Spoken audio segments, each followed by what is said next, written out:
दोस्तों नमस्कार, मैं हूं पवन चंचल और आप देखना शुरू कर चुके हैं जनजोश न्यूज के साथ बिहार विधानसभा चुनावी यात्रा।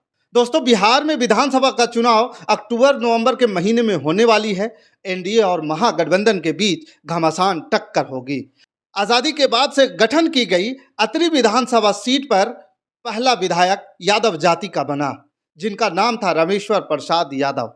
इस विधानसभा के ये पहला ऐसा उम्मीदवार थे जो निर्दलीय जीतकर विधायक बने और पटना में अत्रि विधानसभा सीट का प्रतिनिधित्व किए। उसके बाद से दलों का दबदबा बढ़ता गया।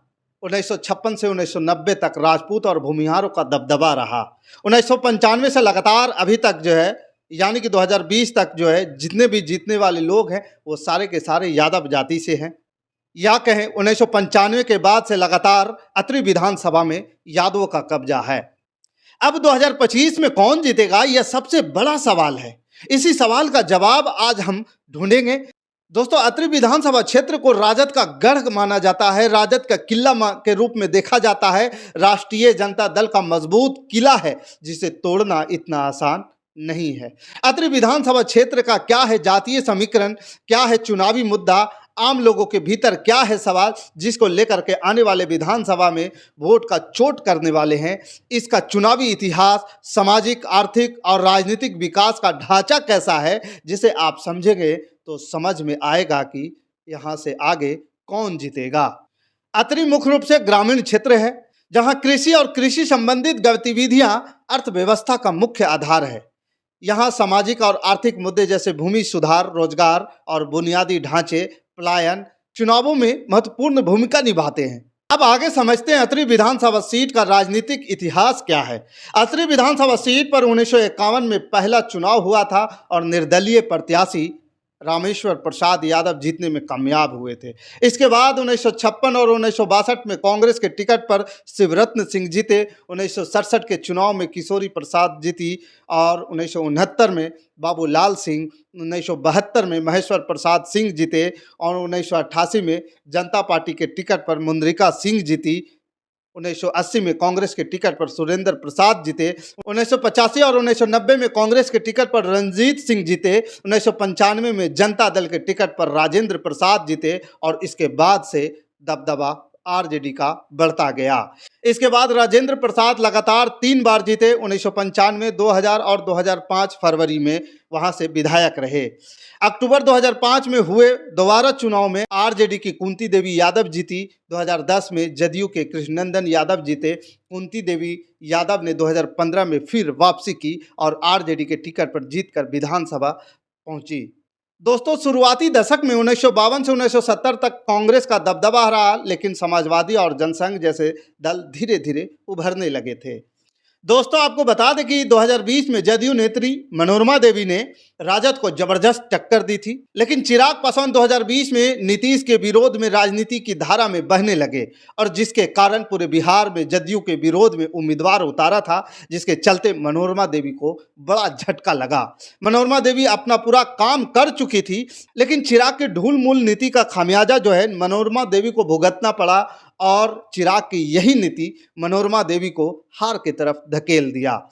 दोस्तों 2020 में गया जिले के अत्रि विधानसभा सीट पर आरजेडी के अजय यादव ने जीत हासिल की है। उन्होंने कड़े मुकाबले में जदयू के मनोरमा देवी को हराया है। मतगणना के दौरान दोनों उम्मीदवारों के बीच की मतों का जो फासला था, दूरी था, मात्र 100-150 वोटों का रह गया था। आखिरकार अजय यादव ने अंत में 7,931 वोटों के अंतर से मनोरमा देवी को मात दिया। दोस्तों 2020 के अत्रि विधानसभा संग्राम में मुख्य उम्मीदवार जो थे लोक जनशक्ति पार्टी से अरविंद कुमार सिंह थे, राष्ट्रीय लोक समता पार्टी से अजय कुमार सिन्हा थे, राष्ट्रीय जनता दल से अजय यादव और जनता दल यूनाइटेड यानी कि नीतीश कुमार की पार्टी से मनोरमा देवी थी। जो मनोरमा देवी ने अजय यादव को भरपूर धूल चटाने की कोशिश की, लेकिन गठबंधन की नीतियों की वजह से इनको मात खाना पड़ा।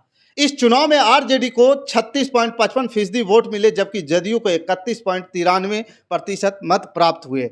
अत्रि को आरजेडी का गढ़ माना जाता है। लेकिन 2010 के चुनाव में जदयू ने सेंधमारी किया और उसके टिकट पर कृष्णनंदन यादव चुनाव जीते। 2015 के चुनाव में आरजेडी के हिस्से में यह सीट फिर से आई, उसके टिकट पर कुंती देवी विधायक बनी।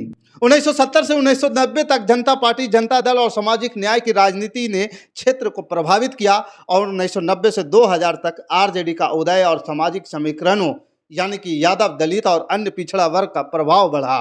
2005 से 2020 तक जदयू बीजेपी गठबंधन और आरजेडी के बीच कड़ा मुकाबला रहा है। इस सीट पर विकास, बेरोजगारी और बुनियादी ढांचे के मुद्दे महत्वपूर्ण रहे हैं। यहाँ पे दोस्तों आप आगे जानते हैं कि यहाँ का सामाजिक समीकरण क्या है, जातीय समीकरण क्या है, जिसको लेकर के सभी पार्टियां चिंतित होते हैं और सारे के सारे उम्मीदवार जो है इस समीकरण के तहत अपनी लड़ाई को जीत में बदलते हैं। दोस्तों अत्रि विधानसभा में यादव, भूमिहार और दलित मतदाता सबसे ज्यादा प्रभावित रहे हैं।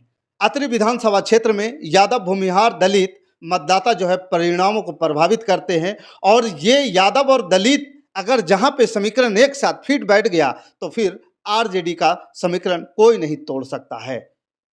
जब तक यादव और दलित समीकरण को तोड़ा नहीं जाएगा तब तक आरजेडी का ये किला टूटेगा नहीं। 2025 में बिहार विधानसभा चुनाव होने वाले हैं। अत्रि में आरजेडी और एनडीए के बीच फिर से कड़ा मुकाबला होने की संभावना है। सामाजिक गठजोड़ और स्थानीय मुद्दे मतदाताओं को प्रभावित करेंगे। अत्रि विधानसभा का चुनावी इतिहास बिहार की बदलती राजनीति और समीकरण गतिशीलता को दर्शाता है। यहाँ पे जदयू जैसे दलों का भी प्रभाव रहा है, लेकिन स्थानीय मुद्दे और सामाजिक समीकरणों ने हमेशा परिणामों का आकार दिया है। 2025 में चुनाव में यह क्षेत्र फिर से चर्चा में रहेगा क्योंकि यहाँ का परिणाम गया जिला और बिहार की समग्र राजनीति को प्रभावित कर सकता है। लेकिन दोस्तों इस बात को भी नोट करना होगा कि जिस प्रकार से पिछले विधानसभा चुनाव में मनोरमा देवी का प्रदर्शन रहा था, जिस प्रकार से मनोरमा देवी का जातीय समीकरण वहाँ पे अपना प्रभावी रहा, ये एक सराहनीय रहा। बाकी इस खबर के प्रति आपका क्या विचार है, आप हमें कमेंट कर जरूर बताइएगा कि यहाँ से कौन जीतने वाला है और कौन सा मुद्दा कामयाब रहेगा और किसने सबसे ज़्यादा विकास किया है।